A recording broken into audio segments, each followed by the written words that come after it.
The greatest power in the world today is not only money, not only weapons, and not even just political positions.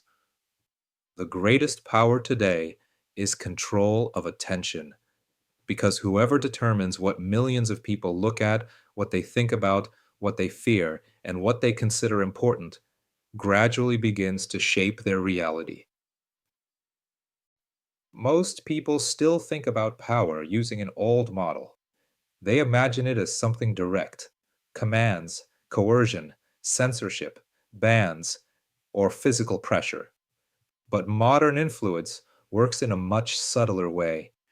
You don't have to forbid something if you can simply direct people's attention so that they begin to live inside a certain picture of the world on their own.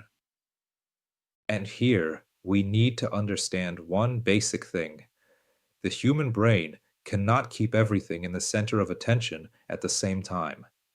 Attention is a limited resource.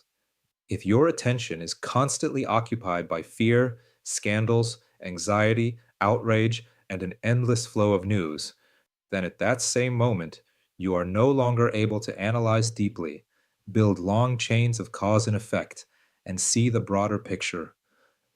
Attention that has been captured stops being a tool for thinking and becomes a tool for reaction.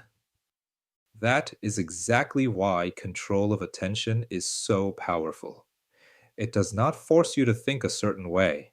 Instead, it creates conditions in which your thinking begins to move in predictable directions. If you are constantly placed in a state of threat, you start searching for simple answers.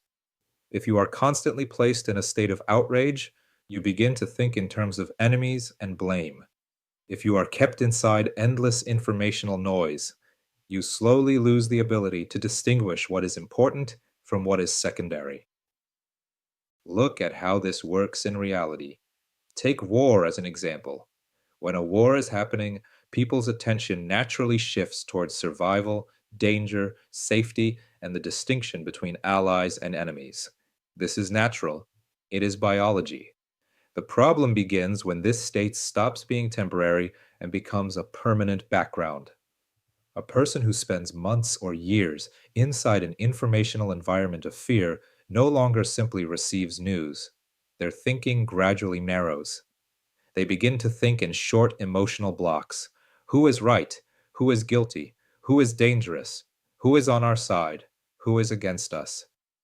And the longer this mode lasts, the easier it becomes to predict and influence collective reactions. This does not mean the events themselves are not real.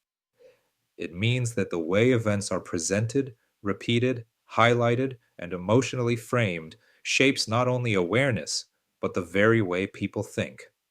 Two individuals can live in the same world, yet if their attention is constantly directed toward different fragments of reality, they effectively begin to live in different psychological worlds. That is why information wars have become so important today. In the past, influencing large groups of people required centralized channels: television, newspapers, radio. Today, the main channel of influence is the flow of attention itself. Social media feeds, recommendation systems, short videos, headlines, visual symbols, memes, repeated phrases. All of these are not simply delivering information. They are competing to capture and hold your attention for as long as possible. And here is where things become even more interesting. Most people believe that if they are just watching, it doesn't deeply influence them. But the brain does not work that way. Whatever you repeatedly look at slowly becomes the building material of your worldview. This does not necessarily happen because you agree with it. Sometimes repetition alone is enough. When something appears in your field of attention again and again, the brain begins to interpret it as more important, more common, and more real. In psychology, this is known as the availability effect. The things that come to mind more easily start to feel more frequent and more significant. Here is a simple example. If a person constantly sees messages about violence, disasters, betrayal, collapse, crisis, and danger. Their brain begins to evaluate the world as far more threatening than it actually is in their everyday life. If someone constantly sees demonstrations of success, power, wealth, and dominance, they may begin to overestimate status and underestimate inner stability. If someone lives inside an endless stream of scandals, their thinking gradually adapts to the idea that conflict is normal and calmness is suspicious or boring. This does not simply shape mood, it shapes worldview. And this is where artificial intelligence enters the picture. In the past, mass persuasion was crude and identical for everyone. Now, influence can become personalized, and that changes everything. Algorithms no longer show the same content to everyone. They study what exactly you react to, which topics scare you, which words make you pause, which style of communication creates trust, which conflict keeps you watching longer, which emotion increases the chances that you will click, comment, or return. The more a system learns about your reactions, the more precisely it can select content that will affect your attention in the most effective way. This is no longer traditional propaganda in its old form. It becomes an environment that gradually studies your psychology and adapts influence to your personal vulnerabilities. For example, one person responds more strongly to fear.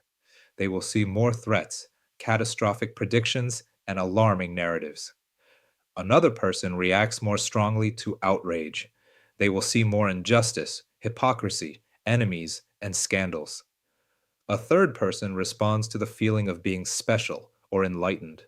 They will start seeing content suggesting that you see what others cannot see, or that you are among the few who understand what is really happening. In every case, the person believes they are simply watching what interests them, but in reality, their attention is already being guided through systems of behavioral reinforcement. The most dangerous part is that control of attention rarely feels like control. It feels like curiosity. It feels like personal interest. It feels like independent thinking. So, today the central question is not simply who holds power in the traditional sense. The deeper question is who controls your attention, your pace of thinking, your informational environment, and your emotional background? What can be done about this? First, regain the position of the observer. Do not only watch information, observe what is capturing your attention and why. Second, separate facts from the emotional packaging around those facts. Third, pay attention to how your mental state changes after consuming information. Does it create clarity or only tension? Fourth, do not confuse frequent with important. Something shown to you 10 times a day is not automatically the most significant thing happening in the world. And fifth, train the ability to stay with a single thought longer than feels comfortable, instead of living inside endless switching.